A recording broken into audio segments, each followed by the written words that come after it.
कराची के नौजवान मीर रज़ा अली की पुरस्रार मौत को 1 माह मुकम्मल होने को है, लेकिन अब तक ये केस हल नहीं किया जा सका और ना ही हल होने के करीब तक पहुंच सका। ये केस गुज़िश्ता 1 माह से एतराज़ात और तहफ़्फ़ुज़ात का मजमुआ ही नज़र आ रहा है। इब्तिदा में जब पुलिस की तहकीकाती टीम बनी, उस पर एतराज़ात सामने आए, उसको तहलील कर दिया गया। फिर DIG आमिर फारूकी की सरबराही में एक आला सतही पुलिस की तहकीकाती टीम बनाई गई जो इसकी तहकीकात कर रही है। लेकिन जब पहली पोस्टमार्टम रिपोर्ट आई, उसमें भी एतराज़ात सामने आए, तहफ़्फ़ुज़ात सामने आए, जिसके बाद दोबारा से मीर रज़ा अली की बॉडी का मेडिकल एग्जामिनेशन किया गया, उसकी नई पोस्टमार्टम रिपोर्ट मुरतब की गई। इसके अलावा पुलिस की जो तहकीकाती टीम थी, जो आला सतही टीम है, उसने 10 से ज़ायद बार उस मुकाम का दौरा किया जहाँ से मीर रज़ा अली की लाश बरामद हुई थी। वहाँ से CCTV फुटेजेस कलेक्ट की गई, मुतादिद बयानात दिए गए, यानी शाहिदीन के बयानात कलमबंद किए गए, लेकिन अब तक पुलिस कुछ सामने नहीं ला सकी या पुलिस से कुछ सामने लाया ही नहीं जा सका। अब पुलिस की जो तफ्तीशी टीम है, उसने तफ्तीशी चलान यानी कि 173 की रिपोर्ट अदालत में पेश करनी है। उसके लिए अदालत से वक्त मांगा, जो कि अदालत ने 7 सितंबर तक की मोहलत दी है कि ये जो तफ्तीशी चलान है इसको अदालत के रूबरू पेश किया जाए। लेकिन उससे पहले ही सिंध हुकूमत ने इस तमाम तर केस पर, क्योंकि हाई प्रोफाइल केस बन चुका है, इस पर जुडिशल इंक्वायरी कमीशन बनाने की अदालत से इस्तदा की, जिस पर अदालत ने जस्टिस उमर सियाल की सरबराही में एक जुडिशल इंक्वायरी कमीशन बना दिया, जिस पर भी वालिदैन की जानिब से तहफ़्फ़ुज़ात और एतराज़ात का वाज़े इज़हार किया गया कि जुडिशल इंक्वायरी कमीशन हम इसके हक़ में नहीं है। लेकिन अब आज से बाकायदा तौर पर जुडिशल इंक्वायरी कमीशन ने जस्टिस उमर सियाल की सरबराही में इस केस की पैरवी का आगाज़ कर दिया है और 30 रोज़ तक इसकी पैरवी की जाएगी और उसके बाद इसकी रिपोर्ट पेश की जाएगी। आज वालिदैन और उनके वकील जिब्रान नासिर अदालत के रूबरू पेश हुए।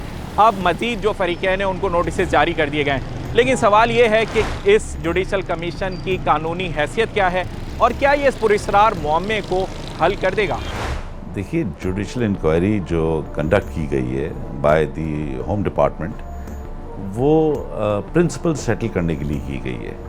It can not be a piece and part of investigation. It can never be used before the court of law.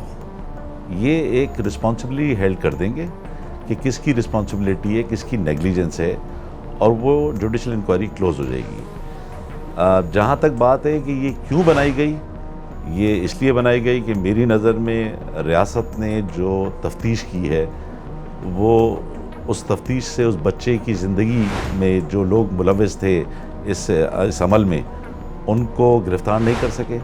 तो बहालत मजबूरी उन्होंने ये जुडिशल इंक्वायरी हेल्ड की है और 30 दिन के अंदर जुडिशल इंक्वायरी भी खाली रिस्पॉन्सिबिलिटी बताएगी कि इसकी नेग्लिजेंस से क्या हुआ क्या नहीं हुआ। दैट डॉक्यूमेंट जो है वो एडमिसिबल होगा ही नहीं, वो कोर्ट ऑफ लॉ में नहीं चलेगा, उसकी कोई हैसियत नहीं होगी इतनी कानूनी तौर पे।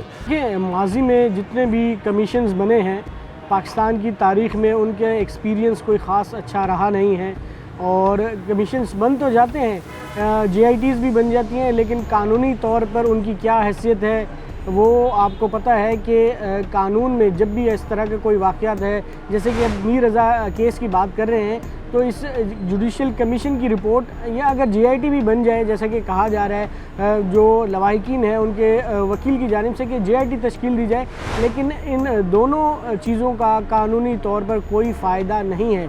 फ़ायदा उस सेंस में होगा जब 173 की जो रिपोर्ट CRPC की होती है, जिसे केस का चालान कहा जाता है, जब तक उस केस के चालान में ठोस चीज़ें नहीं होगी उस वक्त तक इसका कोई फ़ायदा नहीं। और अगर सुसाइडल है, उसके कुछ सर्कमस्टांसेस हैं, तो दे शुड ब्रिंग दो सर्कमस्टांसेस इन देयर इन्वेस्टिगेशन। आज तक ले आते ना, मेरा ख्याल है 30-32 दिन हो गए, बहालत मजबूरी सरकार ने जुडिशली एक नोटिफिकेशन जारी करके और जस्टिस जनाब उमर सियाल साहब को इसका इंक्वायरी अफसर बनाया। तो मेरी नज़र में इन्हें इन्वेस्टिगेशन पे ज़्यादा जोर देना चाहिए था, माँ सिवाय के लोगों को रुझान अदालत की तरफ लगा दे भी से। Accordingly under the Pakistan penal code, अगर कोई ऐसा आदमी है जो कि 201 के चार्ज में आता है, 302 में आता है, 365 में आ रहा है, उसको तो कोर्ट ऑफ लॉ से सज़ा मिलेगी ना, जुडिशल इंक्वायरी से सज़ा थोड़ी दे सकता। वो तो अपनी फाइंडिंग बना के देगा।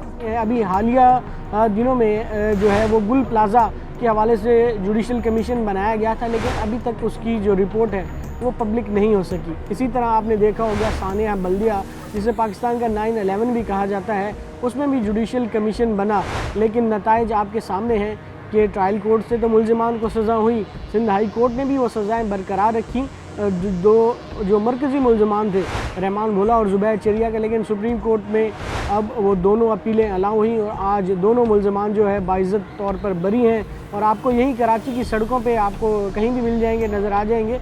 गुज़िश्ता बरस आपने देखा होगा मुस्तफ़ा आमिर के अगवा और उसका जो बेहिमाना कत्ल था, जिसकी डेड बॉडी को भी जला दिया गया था, उसमें अभी तक जो है वो केस डिसाइड नहीं हो सका है। 1 साल से ऊपर का अरसा गुजर चुका है, लेकिन अभी तक वो केस ट्रैक पे नहीं आ सका, एविडेंस पे नहीं जा सका और उसमें कई ताख़ीरी हरबे जो हैं वो इस्तेमाल किए जाते रहे हैं। लेकिन हाई प्रोफाइल केसेस में हमारा एक्सपीरियंस अभी तक यही है कि नताइज सिफर। मैं उसका उस दिन का इंतज़ार कर रहा हूँ जिस दिन ये केस कंक्लूड हो, पता लगे आए ये मर्डर है या कंक्लूजन है, और वो सिर्फ तफ्तीश बता सकती है, जुडिशल इंक्वायरी नहीं बता सकती।